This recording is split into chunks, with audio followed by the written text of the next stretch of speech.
Every time you felt hurt by someone, there was a verdict you issued first, and that verdict hurt you more than they ever could. We'll get into that. And there's a guided meditation waiting for you at the end. Here's the idea we're going to sit with today. And I want to say it plainly so you can decide whether it's worth your time. The only thing that can actually injure you is your own condemnation. Not the email. Not the tone. Not what they did or didn't do. The damage happens inside your own mind, in the verdicts you issue about other people, about situations, about yourself. And understanding this doesn't turn you into a pushover or a doormat. It actually hands you back something you didn't realize you'd lost, the control over your own peace. That's what we're doing here. Not a belief system, a practical retraining of where the pain is actually coming from. Let me give you a picture that's going to come back a few times. Imagine you're the judge, the jury, and the defendant, all at the same time, in a courtroom that never closes. Every grievance you hold opens a new case. Every case keeps you locked inside the building. And the strangest part, you built the building. You're the one keeping court in session. We're going to look at how to walk out.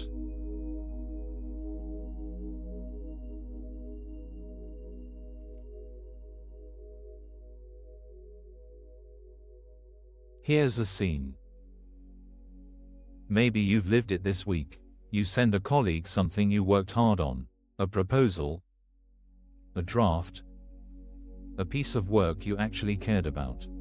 And back comes a reply that's, what's the word, clipped. 3 or 4 words. No context. No warmth. Just terse pixels on a screen. Watch what happens next. Because this is the part we usually miss. Within seconds, not minutes, seconds, your mind has already opened a file. They're dismissive. They never respected your work. They probably did this on purpose. Now you're pulling in evidence. That thing they said in the meeting last month. The way they didn't acknowledge you in the group chat. You are, right now, building a case. And for the next 2 hours you're going to try to do other work. But you're not really doing other work. You're prosecuting. You're rehearsing the closing argument in the back of your mind. By lunch, you're tense, distracted, quietly furious.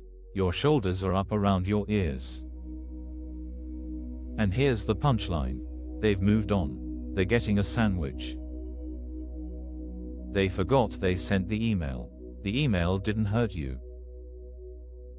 The trial did.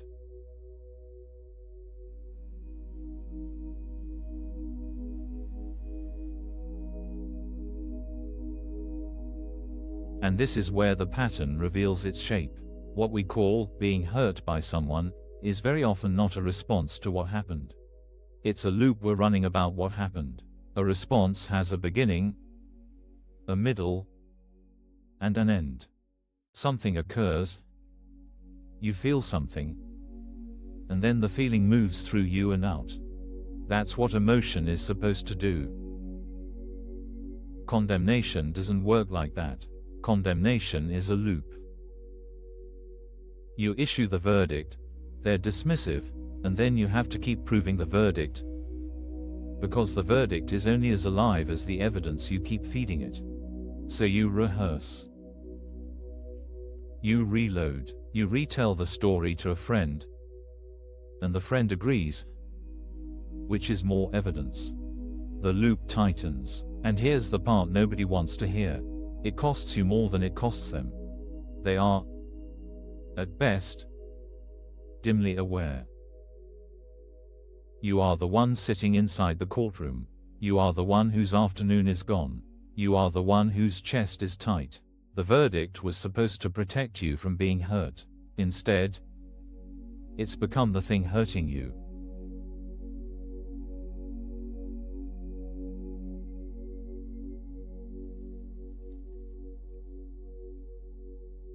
So let me ask a question that might sound strange the first time you hear it. What if the injury isn't actually coming from outside at all? I don't mean people can't behave badly. They can. I don't mean words don't sting. They do. I mean something more specific and, honestly, more useful. What if the sting fades on its own within about 90 seconds, and everything after that is a story you are actively producing? Neuroscientists have actually noticed this. The physical wave of an emotion, the pure feeling itself, lasts about a minute and a half. Everything after that is thought-maintaining feeling, which means the vast majority of what we call being hurt isn't the wound. It's us pressing on the wound. It's us walking back into the courtroom and reopening the case file. If that's true, even partly true, then something extraordinary follows. You would be the only one who can actually hurt you, not because you're to blame, because you're in charge.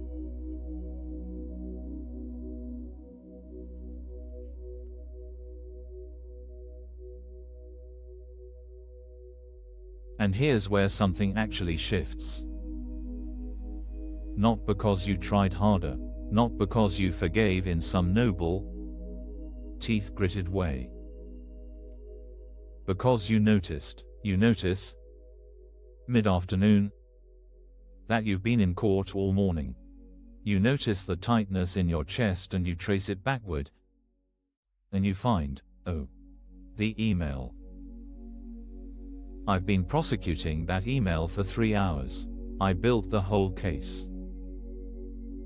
I called the witnesses. I wrote the verdict, and the defendant doesn't even know a trial is happening. And in that noticing, something in the chest literally relaxes. Not because the colleague changed. Not because the email became warmer in retrospect. Because you stopped presiding. You put the gavel down. That's the whole move. That's what forgiveness actually is. Underneath all the words that have been layered on top of it over the centuries. It isn't excusing what happened. It isn't saying it was fine. It's simply walking out of the courtroom you've been holding open in your own head. The building doesn't disappear. The door was always unlocked. You just forgot you could use it.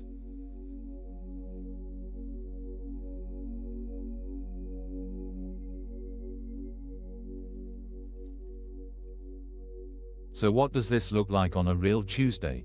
Because if this only works in theory, it doesn't work. It looks like this. You catch yourself mid-verdict.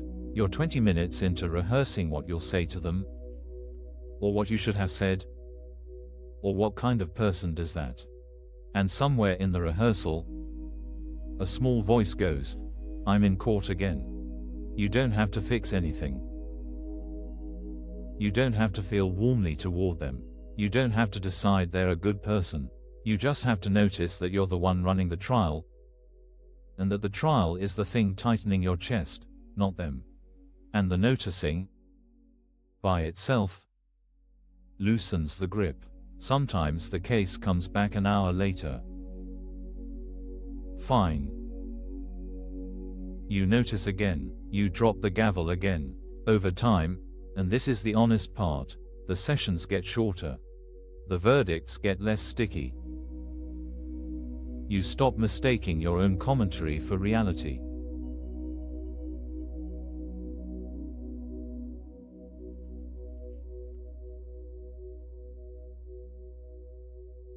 And what's left, when you walk out of that building, isn't victory. It isn't superiority. It isn't spiritual bypass where nothing matters and everything is fine. What's left is quiet. A quiet you didn't realize you'd been missing all day. The first genuinely free breath you've taken since you opened that email. You'll still handle the situation. You may still have a real conversation with the colleague. You may still set a boundary, ask a question, or decide something needs to change. But you'll do it from outside the courtroom now. not from inside a case you've been prosecuting for hours. And that's the offer here.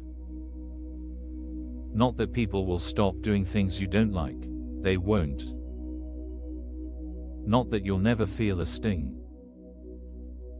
You will. Just this: the door out of the courtroom is always unlocked, and you're the one holding the key, and you can leave whenever you're willing to notice you were the one presiding.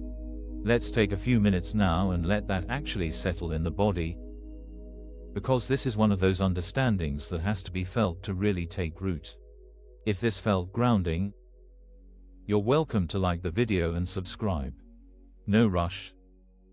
Just a gentle way to stay connected as we continue.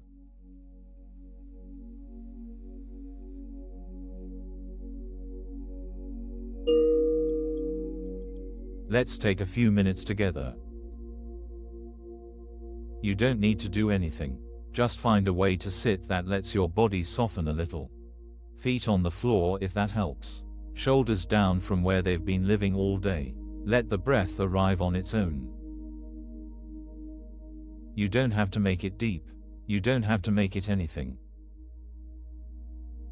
Just notice it's already happening. And now, gently, let your attention move to the chest, to the place just behind the ribs.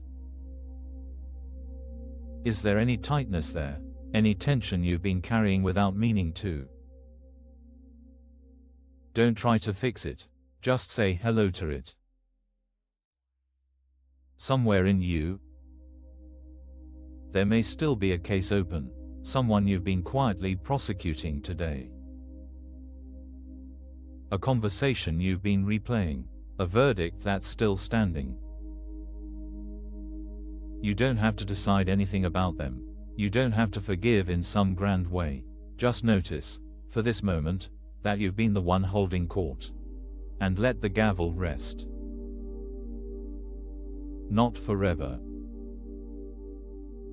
Just for now, just for these few minutes. Feel what happens in the chest when you're not prosecuting anyone, even the smallest release. Even a millimeter of softening. That softening is what's been waiting under all the noise. The building is still there. It'll still be there when we're done, but right now, you're not inside it.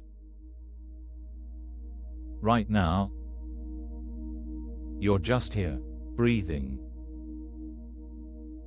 sitting,